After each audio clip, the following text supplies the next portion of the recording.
ISF সমাজ পরিবর্তন করার লড়াইয়ে লেগেছে। সাংবিধানিক অধিকার, সামাজিক ন্যায়, আত্মমর্যাদার লড়াই করার জন্য দল দৃঢ় প্রতিজ্ঞাবদ্ধ। বর্তমান সময়ে রাজ্যের আরজিকর হসপিটালের কাণ্ডকে নিয়ে যে উত্তাল আন্দোলন চলছে, আইএসএফও তাতে সামিল হয়েছে। তিলোত্তমার পরিবার যাতে ন্যায় বিচার পায়, সেই জন্য আইএসএফ আন্দোলনের জন্য মানুষকে সংগঠিত করছে। আজকে একটা ভিডিও দেখলাম যার সত্যতা যাচাই করে নি।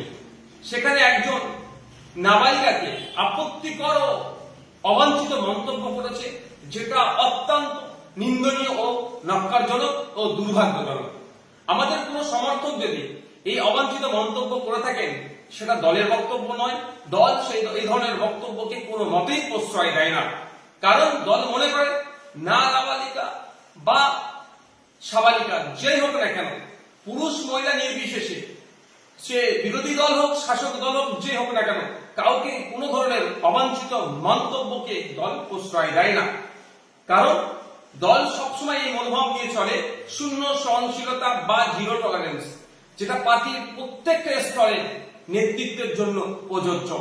দুর্ভাগ্যের বিষয়, কয়েকদিন আগে দেখছিলাম আপনার বাঁকুড়ার ওন্দার বিজেপির বিধায়ক যেভাবে রাজ্যের মুখ্যমন্ত্রীকে কুরুচিকর অবাঞ্ছিত মন্তব্য ভাষায় আক্রমণ করেছেন, সেটাকে আমরা ধিক্কার নিন্দা জানাচ্ছি। আইএসএফ পশ্চিমবঙ্গ রাজ্য কমিটির পক্ষ থেকে সমস্ত সদস্য, কর্মী ও দরদীদের কাছে আমার আর্জি থাকলো, কোন রকম অশালীন, অবাঞ্ছিত, আক্রোশজনিত বক্তব্য থেকে আপনারা বিরত থাকুন। রাজনীতির লড়াই, রাজনীতির প্রতিবাদ যাই হোক না কেন, ভাষাগত দিক থেকে আমাদেরকে সংযত থাকতে হবে।